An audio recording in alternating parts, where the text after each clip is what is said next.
Hello and welcome to this video lecture series on software quality assurance. आज के lecture में हम ISO standard के ऊपर बात करेंगे। सबसे पहला सवाल तो ये आता है कि आईएसओ क्या है। ISO is a name use for international organisation for standardisation. इसका शॉर्ट है ISO. It was formed in 1947 in Geneva, Switzerland. It is a federation of national standard bodies of 143 countries। तो ISO is standardization body जिसके अंदर जो है वो बहुत सारी कंट्रीज रजिस्टर्ड हैं। उसके अंदर ISO के अंदर क्या है, इंटरनेशनल स्टैंडर्ड्स ऑर्गेनाइजेशन के अंदर आपके पास ISO 9000 series is a series of standards developed and published by ISO that define, establish and maintain an effective quality assurance system for manufacturing and service industries. तो जब हम सॉफ्टवेयर क्वालिटी एश्योरेंस के context में बात करते हैं तो quality assurance की कॉन्टेक्स्ट में बात करते हैं तो ISO 9000 सीरीज का जो हमारे पास स्टैंडर्ड है वो क्वालिटी एश्योरेंस के ऊपर काम करता है। To facilitate international trade of good service हमारे पास ISO बनाया गया, ये उसका एक ऑब्जेक्टिव था। दूसरा, to obtain competitiveness by obtaining required quality in cost effective way। required quality यानी कि एक स्टैंडर्डाइज्ड क्वालिटी बना दी गई, उसके हिसाब से फिर competitiveness मार्केट में आई।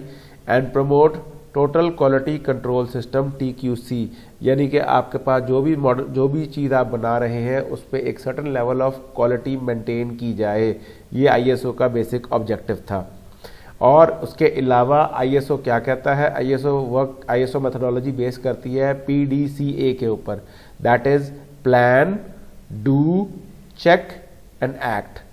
Right, plan establish objectives and processes, that is you plan ahead how you will publicise, how you will manage, how you will present to the market your software, your manufactured product. Do, how will you implement the processes. अगर हम software की context में बात करें तो हम किस तरह अपने रिक्वायरमेंट फेज़ को या डिज़ाइन फेज़ को या कोडिंग फेज़ को किस तरह इम्प्लीमेंट करेंगे। Check, how will we monitor and measure the processes. जिस तरह आपके पास सॉफ्टवेयर क्वालिटी के अंदर रिव्यूज़ होते हैं, चेकलिस्ट होती हैं, and there are many peer reviews, audits, ये सारे आपके चेकिंग या मॉनिटरिंग के मैकेनिज्म्स हैं। तो ये आपका हो गया check. And then we have act, that is take actions to continually improve process performance। अगर आपके पास चेकिंग के अंदर कोई एरर्स निकल आए हैं, कोई फॉल्ट्स निकल आए हैं, कोई आपके पास डिफेक्ट्स निकल आए हैं, तो उनको किस तरह इम्प्रूव करोगे, चाहे उस प्रोसेस के अंदर, चाहे नेक्स्ट फेज के अंदर या नेक्स्ट प्रोसेस के अंदर। So this methodology is called PDCA methodology, जो कि ISO यूज करता है अपने स्टैंडर्डाइजेशन के लिए। जब हम बात करते हैं ISO की, then there are certain principles of the ISO, that is customer focus। It focuses on the customer primarily, how to satisfy the needs of the customer with high quality। It focuses on the leadership। Principles of ISO is leadership, that is decision making bodies। Then it focuses on the involvement of the people। The people can be the software manufacturers as well as the software users। Then principle of ISO is process approach. कौन सा process आपको किस तरीके का output देगा, in the sense के आपको optimised output कौन सा प्रोसेस देगा, ये सारी आपके पास एक है प्रिंसिपल ऑफ ISO नंबर 1। और नंबर 2, इसको आप इस पॉइंट ऑफ व्यू से भी बात कर सकते हैं कि एक स्टेप बाय स्टेप आपको एक गाइडलाइन दी जाती है how to achieve quality. Then system approach to management, how to systematically manage your organisation as well as your processes, ये सारी चीज़ें ISO के प्रिंसिपल्स के अंदर आती हैं। कंटिन्यूअल इम्प्रूवमेंट, प्रोजेक्ट डिलीवर करने के बाद नेक्स्ट फ्यूचर में अगर कोई आपको प्रोजेक्ट सिमिलर आ जाए तो आपके पास पास्ट रिकॉर्ड के हिसाब से आपने कोई अपनी असेसमेंट करके उसके अंदर इम्प्रूवमेंट लेके आए हो अपने प्रोसेस के अंदर, ताकि नेक्स्ट टाइम जब सिमिलर प्रोजेक्ट आए तो वो पिछले वाले से एक बेटर वर्जन निकल सके। Factual approach to decision making, factual meaning कि आप जो है वो किसी डाटा के ऊपर जो है ना आप अपनी डिसीजन मेकिंग को बेस करते हैं, ना कि किसी अजम्पशन के ऊपर। Then we have mutually beneficial supplier relationship. जब आप एक स्टैंडर्डाइजेशन बना लेते हैं जिसको सप्लायर भी मानता है और कस्टमर भी मानता है, तो ऑफ कोर्स एंड प्रोडक्ट ये होता है कि आपके पास दोनों के लिए बेनिफिशियल है। अगर आपने एक स्टैंडर्ड को मेंटेन किया है तो सप्लायर को भी पता है कि स्टैंडर्ड के मुताबिक की चीज़ एक अच्छी क्वालिटी की होगी और कस्टमर को भी पता है कि स्टैंडर्ड के मुताबिक की चीज़ एक अच्छी क्वालिटी की होगी। So these are the principles of ISO। Then there are many ISO standards that cover various aspects of quality, safety, efficiency in products, services and processes. Let's talk about a few of them. ISO 9003. This standard was published in 1991 to specifically address software development within the border of ISO 9000 quality management standards. So ISO 9000-3 जो है वो आपका quality management standards के अंदर software को target करते हुए जो बनाया गया था, that was ISO 9003. It provided guidance on applying the ISO 9001 standard and focuses on quality management systems to the software industry. So ISO 9003 का मेन फोकस क्या था कि आपको quality management with respect to software, ठीक हो गया। ISO 9001 था quality management के ऊपर फोकस करता था वो। This standard provides a framework for organisations to establish and maintain a quality management system that focuses on customer satisfaction, continual improvement and the prevention of non conformities. So ISO 9001 जो है वो उसका focus क्या था कि आपका customer की happiness, फिर कंटिन्यूअल इंप्रूवमेंट एंड नॉन कन्फर्मिटीज का मतलब कि आपके कोई चीज़ स्टैंडर्ड के बाहर की नहीं इस्तेमाल करनी या अपने मॉडल के अंदर या अपने प्रोसेस के अंदर, that is prevention of non conformities. Moving forward, ISO 9002 was a standard again focusing on quality management, but what was different? This standard was similar to ISO 9001 but focused on production and installation of products. ISO 9001 का जो target था वो था customer satisfaction, continual improvement and prevention of non conformities. तो ISO 9002 जो है वो आपका फोकस करता है production and installation of products, यानी कि किस तरह उसको इंस्टॉल करना है अपने सॉफ्टवेयर को या प्रोडक्ट्स को। It specified the requirements for a quality management system that an organization must meet to demonstrate its ability to produce and install products that meet customer and regulatory requirements.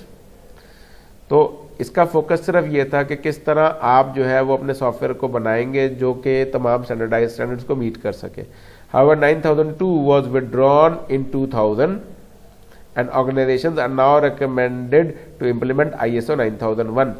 तो 9001 और 9002 में बहुत ज़्यादा similarities थी, तो 9001 को अंदर ही 9002 को समझे कि एक तरह से मिला दिया गया और 9002 को ईयर 2000 में विड्रॉ कर लिया गया। We also had ISO 9003, again another standard that focused on quality management. This standard focused on the final product inspection and testing. अब अगर हम देखें तो 9001, 9002 और 9003, 9001 जो था वो आपके प्रोसेस के ऊपर फोकस कर रहा था, 9002 जो था वो आपके प्रोडक्ट के ऊपर फोकस कर रहा था और 9003 जो था वो आपके फाइनल प्रोडक्ट की टेस्टिंग और इंस्पेक्शन के ऊपर फोकस कर रहा था, लेकिन तीनों के तीनों आपके पास क्वालिटी मैनेजमेंट के ऊपर फोकस कर रहे थे। It specified that the requirements for a quality management system that an organization must meet to demonstrate its ability to inspect and test the final product to ensure that it meets the customer and regulatory requirements. However, ISO 9003 was withdrawn in 2004 and organizations are now recommended to implement ISO 9001. Again, हमने देखा कि 9002 और 9003 दोनों जो है वो withdraw कर लिए गए। ISO 9003 2004 में विड्रॉ कर लिया गया था और ISO 9002 ईयर 2000 में विड्रॉ कर लिया गया था, क्योंकि इसके अंदर 9001 से बहुत ज़्यादा सिमिलैरिटीज़ थी, तो 9001 को ही अपडेट करके इन तमाम चीज़ों को उसमें अपडेट कर दिया गया। ISO 9004, again quality management standard.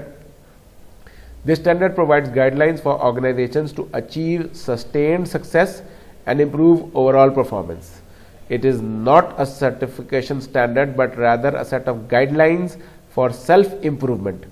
ISO 9004 provides guidance on how organizations can improve their quality management systems and process to enhance their overall performance and achieve sustained success.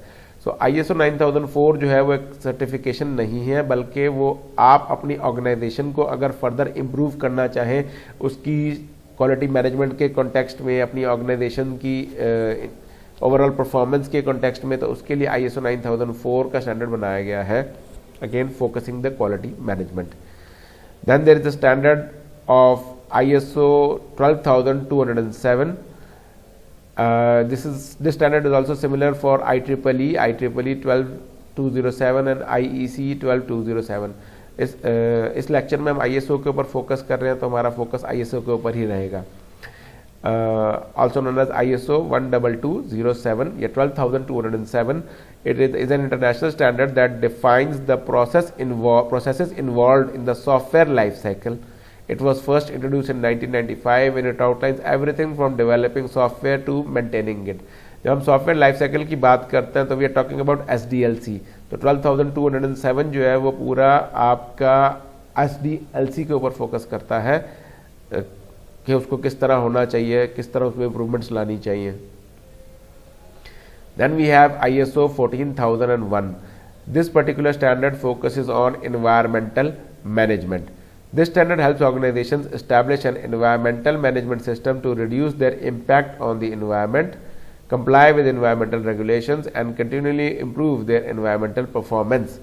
So, environmental meaning कि अगर आप बहुत ज़्यादा pollution produce कर रहे हैं with respect to sound pollution, noise pollution, heat pollution या whatever, तो उसके कॉन्टेक्स्ट में ये स्टैंडर्ड जो है वो आपको पर बहुत ज़्यादा ये स्टैंडर्ड आपको गाइडलाइंस प्रोवाइड करता है. ISO 27001 is an information security management standard. This standard provides a framework for establishing, implementing, and maintaining and continually improving an information security management system. It helps organizations manage the security of their information assets such as data, software, and hardware. तो हमारे पास आजकल information security का दौर है, data is everything. तो उस data को secure करने के लिए और उसको सिक्योरली मैनेज करने के लिए हमारे पास ISO का जो स्टैंडर्ड है that is ISO 27001. We also have ISO 29110 that is 29110. It is a series of international standards and guides specifically designed for VSEs, very small entities involved in software development. A VSE is typically an organization, department or project with up to 25 people. तो अगर आपका software house या आपकी एक छोटी सी organisation या development team आपकी 25% से कम लोगों पर जो है वो है 25% से कम लोग हैं उसके अंदर, तो उसके लिए ISO 29110 स्टैंडर्ड है जो आपको गाइड करती है कि आपने छोटी टीम के साथ किस तरह स्टैंडर्डाइज्ड प्रोडक्ट्स इंट्रोड्यूस करवाने हैं. Moving forward, ISO 45001. This standard focuses upon occupational health and safety. This standard helps organizations manage their occupational health and safety risks and promote a safe and healthy work environment.